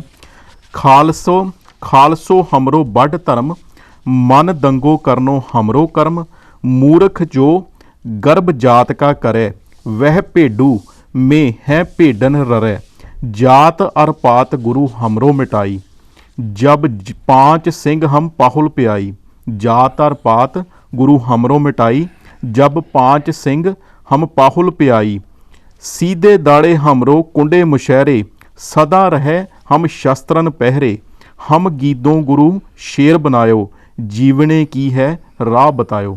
ਤੇ ਇਹਦੇ 'ਚ ਮੇਰਾ ਖਿਆਲ ਜਥੇਦਾਰ ਜੀ ਸਾਰਾ ਕੁਝ ਹੀ ਕਲੀਅਰ ਹੋ ਜਾਂਦਾ ਹੈ ਕਿ ਸਿੱਖੀ ਦੀ ਜਾਂ ਖਾਲਸੇ ਦੀ ਜਾਤ-ਪਾਤ ਹੈ ਕਿ ਸਾਰਾ ਤੁਸੀਂ ਦੱਸ ਦਿੱਤਾ। ਇੱਕ ਜਿਹੜੇ ਸਰਦਾਰ ਜਗਜੀਤ ਸਿੰਘ ਜੀ ਤੁਹਾਡਾ ਟਾਈਮ ਮੈਂ 2 ਮਿੰਟ ਹੋਰ ਲਊਂਗਾ ਵੀ ਇਹ ਦਰਅਸਲ ਇੰਨੇ ਪ੍ਰਚਲਿਤ ਕਿਉਂ ਸ਼ਬਦ ਹੋ ਗਏ ਜੀ। ਜਦ ਇਹ ਸਿਧਾਂਤ ਆਪਾਂ ਸੀਸਿਆਂ ਨੂੰ ਸਪਸ਼ਟ ਕਰਿਆ ਆ ਤੇ ਫਿਰ ਇਹਦੇ 'ਚ ਜਾਤਾਂ ਪਾਤਾਂ ਦਾ ਚੱਕਰ ਕਿੱਦਾਂ ਪੈ ਗਿਆ ਜੀ। ਇਹ ਹੁਣ ਮੈਂ ਤੁਹਾਨੂੰ ਦੱਸਦਾ, ਵੈਸੇ ਰਿਟਨ ਮੈਂ ਆਰਟੀਕਲ ਵੀ ਲਿਖ ਚੁੱਕਾ, ਪਰ ਇਹ ਮੈਂ ਤੁਹਾਨੂੰ ਦੱਸਦਾ ਕਿ ਕਿੱਦਾਂ ਤੇ ਕਿਉਂ ਫਰਕ ਪਿਆ। ਇਹ ਵੀ ਤਾਂ ਦੇਖਣਾ ਪਊ ਨਾ ਜੀ, ਆਫਟਰ ਤੇ ਸਾਰੇ ਨਾਮ ਵਰਤੀ ਜਾਂਦੇ ਆ ਨਾ। ਇਹ ਦਰਅਸਲ ਅੰਮ੍ਰਿਤਧਾਰੀ ਸਿੰਘਾਂ ਦੇ ਨਾਂ ਨਾਲ ਜਾਤਾਂ ਲਾਉਣ ਦਾ ਜਿਹੜਾ ਚਲਨ ਆ ਉਹ ਸਿੱਖ ਰਾਜ ਦੇ ਅੰਤਲੇ ਦਿਨਾਂ ਤੋਂ ਸ਼ੁਰੂ ਹੋਇਆ। ਜਿਨ੍ਹਾਂ ਬ੍ਰਾਹਮਣਾਂ ਨੇ ਸਿੱਖ ਰਾਜ 'ਚ ਅਹੁਦੇ ਲੈਣ ਲਈ ਹੀ ਅੰਮ੍ਰਿਤ ਛਕਿਆ ਸੀ ਜੀ, ਉਹਨਾਂ ਨੇ ਸਿੱਖ ਰਾਜ ਦਾ ਡੁੱਬਦਾ ਸੂਰਜ ਵੇਖ ਕੇ ਇਹ ਪ੍ਰਚਾਰਨਾ ਸ਼ੁਰੂ ਕਰ ਦਿੱਤਾ ਕਿ ਅਸੀਂ ਬ੍ਰਾਹਮਣ ਉੱਚੀ ਜਾਤੀ ਦੇ ਸਿੱਖ ਹਾਂ ਤੇ ਜਿਹੜੇ ਛੋਟੀਆਂ ਜਾਤੀਆਂ ਵਾਲੇ ਆ ਉਹ ਛੋਟੇ ਸਿੱਖ ਆ। ਮਤਲਬ ਅੰਮ੍ਰਿਤ ਛਕਣ ਤੋਂ ਬਾਅਦ ਵੀ ਉਹਨਾਂ ਨੇ ਪ੍ਰਚਾਰਨਾ ਸ਼ੁਰੂ ਕਰਤਾ ਕਿ ਜਾਤ ਪਾਤ ਇੱਥੋਂ ਤਾਂ ਸਾਰੀ ਗੱਲ ਵਧੀ ਨਾ ਜੀ। ਇਹ ਬ੍ਰਾਹਮਣਾਂ ਦੀ ਤੇ ਗੋਰਿਆਂ ਦੀ ਸਾਂਝੀ ਪਲੈਨਿੰਗ ਸੀ। ਉਹਨਾਂ ਨੇ ਕਿਹਾ ਕਿ ਅੰਮ੍ਰਿਤ ਛਕ ਕੇ ਵੀ ਅਸੀਂ ਉੱਚੀ ਜਾਤੀ ਦੇ ਹਾਂ, ਤੁਸੀਂ ਨੀਵੀਂ ਜਾਤੀ ਦੇ ਹਾਂ। ਜਿੱਥੋਂ ਇਹ ਗੱਲ ਸ਼ੁਰੂ ਹੋਈ, ਉਹ ਕਹਿੰਦਾ ਉੱਚੇ ਅਹੁਦਿਆਂ ਤੇ ਬਿਰਾਜਮਾਨ ਇਹਨਾਂ ਬ੍ਰਾਹਮਣਾਂ ਨੇ ਅੰਮ੍ਰਿਤਧਾਰੀ ਸਿੰਘਾਂ ਦੇ ਨਾਂ ਨਾਲ ਜਾਤਾਂ ਜੋੜਨੀਆਂ ਸ਼ੁਰੂ ਕਰ ਦਿੱਤੀਆਂ। ਮਿਸਾਲ ਵਜੋਂ ਰਵਿਦਾਸਗੇ ਸਿੱਖ, ਮਜ਼੍ਹਬੀ ਸਿੱਖ, ਰਗਰੇਟੇ ਸਿੱਖ ਆਦਿ। ਜਦ ਕਿ ਅੰਮ੍ਰਿਤ ਛਕਣ ਤੋਂ ਬਾਅਦ ਪਿਛਲੀ ਕੁੱਲ ਕਿਰਤ ਕਰਮ ਧਰਮ ਦਾ ਤਿਆਗ ਕਰਕੇ ਹਰ ਪੁਰਾਣੀ ਖਾਲਸਾ ਪੰਥ 'ਤੇ ਸ਼ਾਮਲ ਹੁੰਦਾ, ਜਿਹਨੂੰ ਨਾਜ ਸਿਧਾਂਤ ਕਹਿੰਦੇ, ਉਹ ਆਪਾਂ ਗੱਲ ਕਰ ਲਈ। ਹੁਣ ਇਸੇ ਕਿਤਾਬ ਦੇ ਵਿੱਚ ਜੋ ਸਰਦਾਰ ਸ਼ਮਸ਼ੇਰ ਸਿੰਘ ਅਸ਼ੋਕ ਲਿਖਦੇ ਆ, ਦਾਸ ਹੂ ਪੜੂਗਾ, ਉਹ ਵੀ ਇਸੇ ਕਿਤਾਬ 'ਚ ਹੀ ਹੈ ਜੀ ਵੀ ਇਹ ਕਿੱਦਾਂ ਇਹ ਗੱਲ ਗਾਂਹ ਕਿੱਦਾਂ ਪ੍ਰਚਲਿਤ ਹੋਈ। ਹੁਣ ਇਹ ਜਿਹੜੇ ਸਰਦਾਰ ਸ਼ਮਸ਼ੇਰ ਸਿੰਘ ਅਸ਼ੋਕ ਆ, ਇਹ ਮਜ਼੍ਹਬੀ ਸਿੱਖਾਂ ਦਾ ਇਤਿਹਾਸ ਦੇ ਪੰਨਾ 12 ਤੇ 128 ਉੱਤੇ ਲਿਖਦੇ ਆ। ਸਿੱਖ ਰਾਜ ਸਮੇਂ ਮਜ਼੍ਹਬੀ ਸਿੱਖ ਰਗਰੇਟੇ ਨਾਂ ਨਾਲ ਪ੍ਰਸਿੱਧ ਹੋਏ ਜੀ। ਇਹ ਸਰਦਾਰ ਸ਼ਮਸ਼ੇਰ ਸਿੰਘ ਲਿਖ ਰਿਹਾ।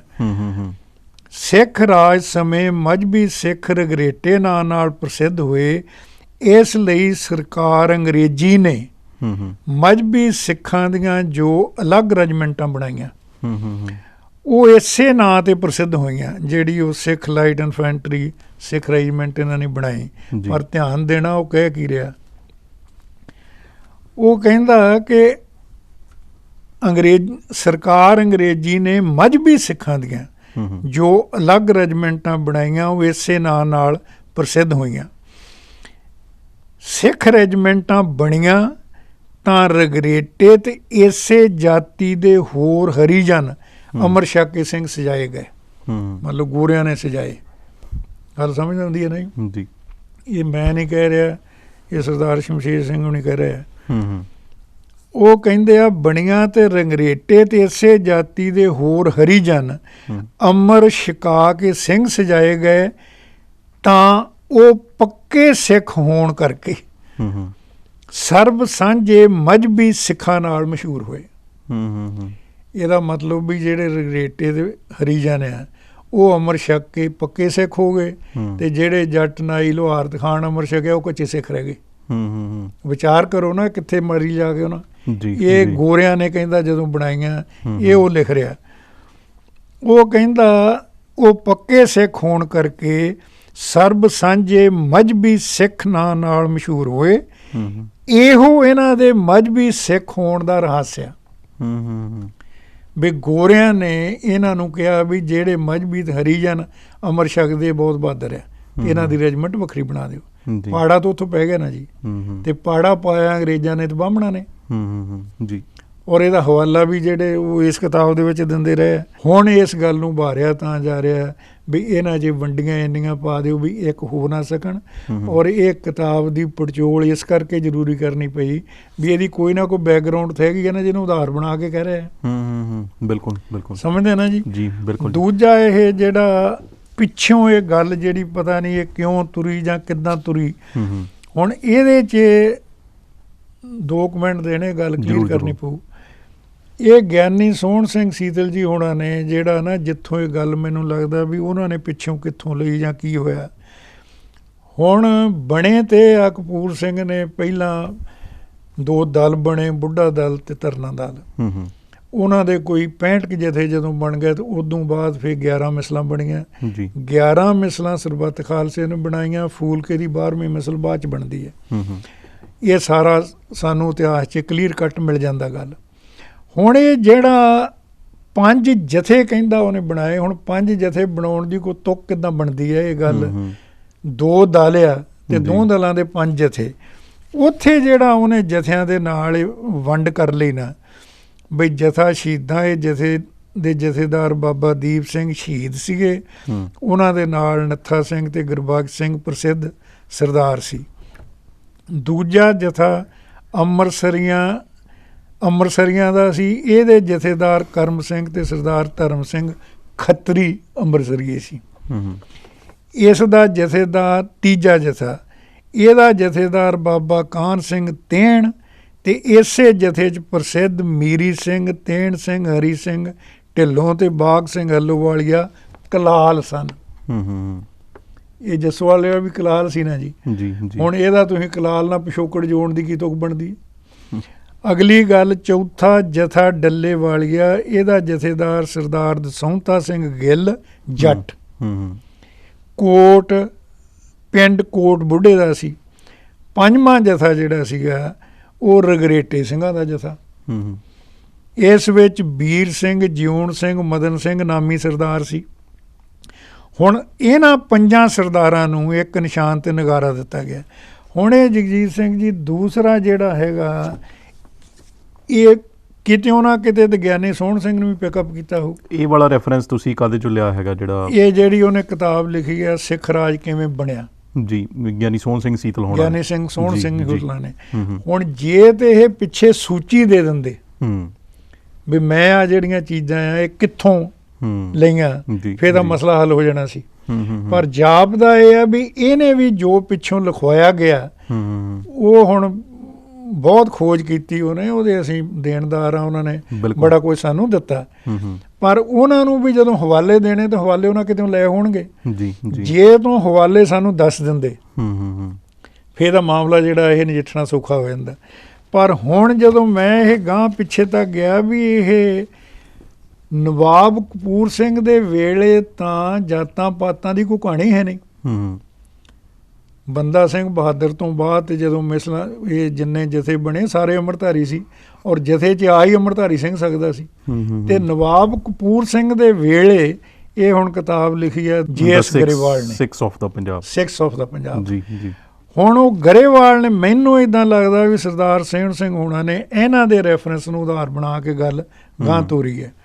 ਹੁਣ ਜਿਹੜਾ JS ਗਰੇਵਾਲ ਆ ਇਹਦੀ ਸ਼ਰਾਰਤ ਦਾ ਪਤਾ ਤਾਂ ਲੱਗ ਜਾਂਦਾ ਜੀ। ਹੁਣ ਇਹ ਲਿਖਦਾ ਕਿ Amritsar became a converging center of the Singhs and it became necessary for Nawab Kapoor Singh to organize the increasing numbers to large unit dera. ਉਹ ਬ੍ਰੈਕਟ 'ਚ ਲਿਖਦਾ deras, number into large units bracket 'ਚ deras under different leader from amongst of the Khatri Jat and ਦਾ ਆਊਟਕਾਸਟ ਰੰਗਰੇਟਾ। ਹੁਣ ਤੁਸੀਂ ਇਹ ਦੇਖੋ, ਮਤਲਬ ਕਿ ਇਹ ਕਹਿਣਾ ਇਹ ਚਾਹ ਰਿਹਾ ਕਿ ਨਵਾਬ ਕਪੂਰ ਸਿੰਘ ਨੇ ਜਿਹੜੇ ਡੇਰੇ ਬਣਾਏ ਉਹ ਜਾਤਾਂ ਦੇ ਆਧਾਰ ਤੇ ਬਣਾਏ। ਗੁਰੂ ਤੇਰਾ ਹਾਲੇ ਕਿ ਨਵਾਬ ਸਿੰਘ ਕਪੂਰ ਦੇ ਵੇਲੇ ਡੇਰਿਆਂ ਡੂਰਿਆਂ ਦੀ ਕੋਈ ਗੱਲ ਹੀ ਹੈ ਨਹੀਂ। ਉਹ ਤਾਂ ਸਾਰਾ ਇਤਿਹਾਸ ਸੀਸਿਆਂ ਨੂੰ ਸਪਸ਼ਟ ਪਿਆ ਬਈ ਉਹਨਾਂ ਨੇ ਪਹਿਲਾਂ 2 ਦਲ ਬਣਾਏ, ਉਹ ਖਤਮ ਕਰਕੇ ਦਲ ਖਾਲਸਾ ਬਣਿਆ। ਔਰ ਸਾਡੇ ਬਾਕੀ ਦੇ ਸਰੋਤਾਂ 'ਚ ਵੀ ਇਹ ਚੀਜ਼ਾਂ ਨਹੀਂ ਆਉਂਦੀਆਂ। ਹਾਂ, ਆਹ ਜਿਹੜੀ ਚੀਜ਼ ਹੈ ਮੈਨੂੰ ਤਾਂ ਪੜ੍ਹਨਾ ਪਿਆ ਵੀ ਇਹ ਜਿਹੜਾ ਗਿਆਨੀ ਸੋਹਣ ਸਿੰਘ ਸੀਤਲੋਣ ਇਹਨਾਂ ਨੇ ਬੜੀ ਮਿਹਨਤ ਕੀਤੀ ਹੈ, ਇਹਨਾਂ ਦੇ ਆਧਾਰ ਤੇ ਹੁਣ ਪ੍ਰਚਾਰਿਆ ਤਾਂ ਜਾਂਦਾ ਨਾ ਜੀ। ਜੀ ਜੀ। ਬਿਰਗਰੇਟਿਆਂ ਦਾ ਇੱਕ ਜਥਾ ਸੀ, ਔਰ ਸਰਦਾਰ ਸੋਹਣ ਸਿੰਘ ਸੀਤਲ ਹੋਣਾ ਨੇ ਜਿਹੜੇ ਪ੍ਰਸੰਗ ਲਿਖੇ ਆ ਉਹਨਾਂ 'ਚ ਵੀ ਇਹਨਾਂ ਨੇ ਇਹੀ ਵਰਤਿਆ ਵੀ ਜਿਹੜੇ ਗੁਰੂ ਸਾਹਿਬ ਦਾ ਜਦੋਂ ਸੀਸ ਲੈ ਕੇ ਆਏ ਤਾਂ ਉਹਨਾਂ ਨੇ ਕਿਹਾ ਰਗਰੇਟਾ ਗੁਰੂ ਦਾ ਬੇਟਾ। ਇਹ ਗੱਲ ਚੱਲੀ ਹੈ ਨਾ, ਪਰ ਇਹ ਕਿਸੇ ਸਾਜ਼ਿਸ਼ ਅਧੀਨ ਐਡੀ ਪ੍ਰਚਲਿਤ ਹੋ ਗਈ। ਤੇ ਪਰ ਇਹਦਾ ਆਪਾਂ ਨੂੰ ਹੋਰ ਕੋਈ ਰੈਫਰੈਂਸ ਮਿਲਦਾ ਕਿ ਕੀ ਉੱਥੇ ਕਿਹਾ ਗਿਆ ਸੀ ਜਾਂ ਕੀ ਮਾਹੌਲ ਸੀਗਾ? ਉਹ ਬੜਾ ਸਪਸ਼ਟ ਆ। ਉਸ ਵੇਲੇ ਸਰਦਾਰ ਜਗਜੀਤ ਸਿੰਘ ਜੀ ਇਹ ਵੈਸੇ ਤਾਂ 3 ਸਿੱਖ ਸੀਸ ਲੈ ਕੇ ਆਏ ਆ। ਜੇ ਹੁਣ ਬਰਾਦਰੀਆਂ ਦੀ ਗੱਲ ਕਰੀਏ ਤਾਂ ਰਗਰੇਟਾ ਬਰਾਦਰੀ ਨਾਲ ਤਾਂ ਭਾਈ ਜੈਤੇ ਦਾ ਨਾਂ ਜੁੜ ਹੀ ਨਹੀਂ ਸਕਦਾ। ਸਮਝਦੇ ਨਾ ਗੱਲ? ਇਹਨਾਂ ਨੂੰ ਵੈਸੇ ਸ਼ੂਦਰ ਬਰਾਦਰੀ 'ਚ ਕਿਹਾ ਗਿਆ। ਦੂਜੇ ਸੀਗੇ ਭਾਈ ਨਾਨੂ, ਹੁਣ ਉਹਨਾਂ ਦੀ ਸ਼ਿੰਬਾ ਬਰਾਦਰੀ ਹੈ। ਤੀਜੇ ਭਾਈ ਉਹਨਾਂ ਦੀ ਰਠੌਰ ਬਰਾਦਰੀ ਹੈ। ਤੇ ਫਿਰ ਗੁਰੂ ਗੋਬਿੰਦ ਸਿੰਘ ਨੇ ਇਕੱਲੇ ਭਾਈ ਜੈਤੇ ਨੂੰ ਰਗਰੇਟਾ ਗੁਰੂ ਦਾ ਬੇਟਾ ਕਿੱਦਾਂ ਕਹਿ ਦਿੱਤਾ? ਉਹਨਾਂ ਨੇ ਤਿੰਨਾਂ ਦਾ ਸਤਿਕਾਰ ਜ਼ਰੂਰ ਕੀਤਾ ਜੀ ਜੀ, ਪਰ ਇਹ ਸ਼ਬਦ ਜਿਹੜਾ ਇੱਕ ਸੋੜਿਆ ਗਿਆ ਰਗਰੇਟਾ ਗੁਰੂ ਦਾ ਬੇਟਾ, ਇਹ ਸਿੱਖ ਇਤਿਹਾਸ 'ਚ ਨਹੀਂ ਹੈ। ਇਹ ਮਗਰੋਂ ਪਾਇਆ ਗਿਆ ਔਰ ਉਹਦੇ ਆਧਾਰ ਤੇ ਕੋਈ ਸਾਡੇ ਜਿਹੜੇ ਪ੍ਰਚਾਰਕ ਸੀਗੇ, ਇਹ ਹੁਣ ਅਸੀਂ ਪ੍ਰਚਾਰ ਹੀ ਇਹਨਾਂ ਦਿੱਤਾ ਰਗਰੇਟਾ ਗੁਰੂ ਦਾ ਬੇਟਾ। ਪਰ ਤੁਸੀਂ ਵਿਚਾਰ ਕਰੋ ਕਿ ਗੁਰੂ ਗੋਬਿੰਦ ਸਿੰਘ ਜਿਹੜੇ ਆ ਉਹ ਜਾਤੀ ਸੂਚਕ ਦੇ ਨਾਲ ਕਿਉਂ ਭਾਈ ਰਗਰੇਟੇ ਨੂੰ ਭਾਈ ਜੈਤੇ ਨੂੰ ਬੁਲਾਉਂਦੇ? ਸਾਡਾ ਪ੍ਰੋਗਰਾਮ ਕਰਨ ਦਾ ਮਤਲਬ ਇਹ ਹੈ ਕਿ ਭਾਈ ਜੈਤਾ ਜਿਹੜੇ ਭਾਈ, ਉਹਨਾਂ ਦਾ ਨਾਂ ਧਰੂ ਤਾਰਿਆਂ ਵਾਂਗੂ ਚਮਕਦਾ। ਜਿਹੜੇ ਗੁਰੂ ਦੀ ਸਿੱਖੀ ਜਿਨ੍ਹਾਂ ਨੇ ਧਾਰਨ ਕਰਕੇ ਸ਼ਹੀਦ ਹੋਏ, ਉਹ ਸਿੱਖ ਕੌਮ ਦੇ ਮਹਾਨ ਸ਼ਹੀਦ ਆ ਔਰ ਉਹਨਾਂ ਦਾ ਨਾਂ ਚਮਕਦਾ ਰਹੂਗਾ। ਉਹਨਾਂ ਦੇ ਨਾਲ ਉਹਨਾਂ ਦਾ ਪਿਛੋਕੜ ਜੋੜਨ ਦੀ ਕੋਈ ਤੁਕ ਨਹੀਂ ਬਣਦੀ। ਭਾਈ ਜੈਤਾ ਵੀ 2 ਹੋਏ ਆ, ਇੱਕ ਜੈਤਾ 6ਵੇਂ ਪਾਤਸ਼ਾਹ ਵੇਲੇ ਵੀ ਹੋਇਆ, ਉਹ ਵੀ ਲੜਿਆ। ਗੱਲ ਸਮਝ ਆਈ ਨਾ? ਇਹ 2 ਜੈਤੇ ਸਿੱਖ ਇਤਿਹਾਸ 'ਚ ਆਉਂਦੇ ਆ। ਪਰ ਸਾਨੂੰ ਇਹ ਜਿਹੜੀ ਆ, ਇਹ ਸਾਡੇ ਜਿਹੜੇ ਵਿਰੋਧੀ ਜਾਂ ਉਹਨਾਂ ਨੂੰ ਇਹ ਮਿਲ ਗਿਆ ਗੱਲ ਕਰਨ ਦਾ ਵੀ ਗੁਰੂ ਨੇ ਕਿਹਾ ਸੀ ਰਗਰੇਟਾ ਗੁਰੂ ਦਾ ਬੇਟਾ। ਅਸੀਂ ਇਹ ਸਪਸ਼ਟ ਕਰ ਦਈਏ ਵੀ ਇਹ ਬਿਲਕੁਲ ਗੁਰੂ ਸਾਹਿਬ ਕਹਿ ਹੀ ਨਹੀਂ ਸਕਦੇ। ਉਹਨਾਂ ਦਾ ਸਾਰਾ ਸਿਧਾਂਤ ਅਸੀਂ ਤੁਹਾਨੂੰ ਦੱਸ ਦਿੱਤਾ। ਅਗਲੀ ਗੱਲ ਵੀ ਇਹ ਜਿਹੜੀ ਥੋੜ੍ਹੀ ਜਿਹੀ ਹੈਰਾਨੀ ਵਾਲੀ ਵੀ ਹੈ ਵੀ ਜੇ ਉਹਨਾਂ ਨੇ ਜਥਾ ਲਿਖਿਆ 5 'ਚ ਇੱਕ ਰਗਰੇਟੇ ਦਾ ਸੀ, ਤੇ ਫਿਰ ਜਿਹੜੀਆਂ 11 ਮਿਸਲਾਂ ਬਣੀਆਂ ਉਹਨਾਂ 'ਚ ਰਗਰੇਟਿਆਂ ਦੀ ਮਿਸਲ ਵੀ ਇੱਕ ਚਾਹੀਦੀ ਸੀ। ਉਹ 'ਚ ਨਹੀਂ ਸੀ ਹੈਗੀ। 11 ਮਿਸਲਾਂ 'ਚ ਕੋਈ ਰਗਰੇਟਾ ਮਿਸਲ ਨਹੀਂ ਹੈ। 11 ਹੀ ਮਿਸਲਾਂ ਜਿਹੜੀਆਂ, ਇਹ ਪਹਿਲੀ ਮਿਸਲ ਸ਼ੁਕਰ ਚੱਕੀਆ, ਮਿਸਲ ਭੰਗੀਆਂ, ਮਿਸਲ ਰਾਮਗੜੀਆ, ਮਿਸਲ ਕਨਈਆ, ਮਿਸਲ ਨਕਈਆ, ਮਿਸਲ ਸਿੰਘਾਪੁਰੀਆ ਫੈਜ਼ਲਪੁਰੀਆ, ਮਿਸਲ ਸ਼ਹੀਦਾਂ ਬ੍ਰੈਕਟ 'ਚ ਨਿਹੰਗਾਂ, ਮਿਸਲ ਨਿਸ਼ਾਨਾ ਵਾਲੀ, ਮਿਸਲ ਡੱਲੇ ਵਾਲੀਆ, ਮਿਸਲ ਕਰੋੜਾ ਸਿੰਘੀਆ, 11ਵੀਂ ਮਿਸਲ ਆਲੂ ਵਾਲੀਆ ਸਿਆਸਤ ਕਪੂਰਥਲਾ। ਫਿਰ ਇਹਨਾਂ 'ਚ ਜੇ ਐਡੀ ਗੱਲ ਸੀ ਰਗਰੇਟਿਆਂ ਦੀ ਵਿੱਚ, ਤੇ ਫਿਰ ਰਗਰੇਟਿਆਂ ਦੀ ਮਸਲੀ ਬਣਨੀ ਚਾਹੀਦੀ। ਬਿਲਕੁਲ ਜੀ, ਜੇ ਆਪਾਂ ਮੁੱਖ ਦੀ ਗੱਲ ਜੇ ਕਰਨੀ ਹੋਵੇ ਤਾਂ ਉਹੀ ਹੈ ਕਿ ਜਦੋਂ ਅੰਮ੍ਰਿਤ ਛਕ ਕੇ ਜਦੋਂ ਇੱਕ ਵਾਰੀ ਖਾਲਸਾ ਹੋ ਜਾਂਦਾ ਤੇ ਫਿਰ ਪੁਰਾਣਾ ਜਿਹੜਾ ਜਾਤ ਅਭਿਮਾਨੀ ਜਿਹੜਾ ਹੰਕਾਰ ਹੈ ਉਹ ਸਾਨੂੰ ਛੱਡਣਾ ਪਵੇਗਾ। ਤੇ ਜਿਹੜਾ ਅੱਜ ਅਸੀਂ ਆਪਣੇ ਨਾਇਕਾਂ ਨੂੰ ਵੀ ਵੱਖ-ਵੱਖ ਕਰਕੇ ਦੇਖਦੇ ਹਾਂ ਕਿ ਆਹ ਸਾਡੀ ਜਾਤ ਦਾ ਨਾਇਕ ਹੈ ਤੇ ਇਸ ਨੂੰ ਅਸੀਂ ਵੱਧ ਪ੍ਰਚਾਰਨਾ ਹੈਗਾ, ਇਹਦੇ ਤੇ ਵੀ ਸਾਡੀ ਇੱਕ ਕਮੀ ਪੇਸ਼ੀ ਹੈ ਕਿ ਗੱਲ ਇੱਥੇ ਖਾਲਸੇ ਦੀ ਹੋਣੀ ਚਾਹੀਦੀ ਹੈ, ਕਿਉਂਕਿ ਗੁਰੂ ਸਾਹਿਬ ਨੇ ਜਿਹੜਾ ਸਾਨੂੰ ਸਿਧਾਂਤ ਦਿੱਤਾ ਹੈ ਸਾਨੂੰ ਉਹ 'ਤੇ ਚੱਲਣਾ ਪਵੇਗਾ, ਨਾ ਕਿ ਅਸੀਂ ਜਿਹੜਾ ਹੈਗਾ ਉਸ ਨੂੰ ਪੁੱਠਾ ਮੋੜਾ ਦੇ ਦਈਏ। ਜੀ ਜਗਜੀਤ ਸਿੰਘ ਜੀ, ਇਸ ਵੇਲੇ ਪੰਜਾਬ ਤੇ ਪੰਥ ਬਹੁਤ ਹੀ ਔਖੀ ਸਿਚੁਏਸ਼ਨ ਦੇ ਵਿੱਚ ਲੰਘ ਰਿਹਾ, ਤੇ ਸਾਨੂੰ ਅਸੀਂ ਸਾਰਿਆਂ ਪ੍ਰਚਾਰਕਾਂ ਨੂੰ ਬੇਨਤੀ ਕਰਾਂਗੇ ਵੀ ਇਸ ਵੇਲੇ ਲੋੜ ਤਾਂ ਮੁੜ ਕੇ ਖਾਲਸਾ ਪੰਥ ਦੀਆਂ ਲੀਹਾਂ ਤੇ ਆਉਣ ਦੀ ਹੈ, ਨਾ ਕਿ ਜਾਤਾਂ ਦੇ ਆਧਾਰ ਤੇ ਵੰਡੀਆਂ ਪਾਉਣ ਦੀ ਹੈ। ਜੀ ਬਿਲਕੁਲ। ਇਸ ਕਰਕੇ ਸਾਨੂੰ ਸੋਚ ਵਿਚਾਰ ਤੋਂ ਕੰਮ ਲੈਣਾ ਚਾਹੀਦਾ। ਸਾਨੂੰ ਜਿਹੜਾ ਗੁਰੂ ਨੇ ਸਿਧਾਂਤ ਦਿੱਤਾ ਖਾਲਸੇ ਦਾ ਭਾਈ, ਉਹਦੇ ਵੱਲ ਮੂੰਹ ਕਰਕੇ ਪ੍ਰਚਾਰ ਕਰਨਾ ਚਾਹੀਦਾ। ਤੇ ਜੇ ਅਸੀਂ ਵਿੱਚੋਂ ਜਾਤਾਂ ਕੱਢਦੇ ਦਾ ਮਤਲਬ ਹੀ ਗੁਰੂ ਨੂੰ ਪਿੱਠ ਦੇ ਕੇ ਪ੍ਰਚਾਰ ਕਰਦੇ ਹਾਂ। ਤੇ ਸਾਨੂੰ ਲੋੜ ਇਸ ਵੇਲੇ ਆ ਕਿ ਇਹਨੂੰ ਇਕੱਠੇ ਕਰੋ, ਜੀ ਜੀ, ਨਾ ਕਿ ਹੋਰ ਜ਼ਿਆਦਾ ਜਿਹੜੀਆਂ ਵੰਡੀਆਂ ਪਾਈਆਂ ਜਾਣ। ਬਿਲਕੁਲ ਜੀ। ਤੇ ਪ੍ਰੋਗਰਾਮ ਦੇ ਵਿੱਚ ਜਿੰਨੇ ਵੀ ਗੱਲਾਂ ਬਾਤਾਂ ਹੋਈਆਂ ਨੇ ਰੈਫਰੈਂਸਿਸ ਦੇ ਆਧਾਰ ਤੇ ਹੋਈਆਂ ਨੇ। ਜੇ ਤੁਸੀਂ ਇਸ ਦੇ ਵਿੱਚ ਕੋਈ ਵਾਧਾ ਕਰਨਾ ਚਾਹੋ ਜਾਂ ਤੁਹਾਨੂੰ ਲੱਗਦਾ ਹੋਵੇ ਕਿ ਆਹ ਚੀਜ਼ਾਂ ਮਿਸ ਹੋਈਆਂ ਨੇ, ਤੁਸੀਂ ਸਾਡੇ ਨਾਲ ਸੰਪਰਕ ਕਰ ਸਕਦੇ ਹੋ। ਸਾਡਾ ਸਟੂਡੀਓ ਦਾ ਨੰਬਰ ਹੈ 0121551101 ਤੇ ਅਖੀਰ ਦੇ ਵਿੱਚ ਦਰਸ਼ਕਾਂ ਦਾ ਧੰਨਵਾਦ ਕਰਦੇ ਹਾਂ, ਜਥੇਦਾਰ ਹੋਣਾ ਧੰਨਵਾਦ ਕਰਦੇ ਹਾਂ, ਫਤਿਹ ਦੀ ਸਾਂਝ ਪਾਉਂਦੇ ਹਾਂ ਜੀ। ਵਾਹਿਗੁਰੂ ਜੀ ਕਾ ਖਾਲਸਾ, ਵਾਹਿਗੁਰੂ ਜੀ ਕੀ ਫਤਿਹ।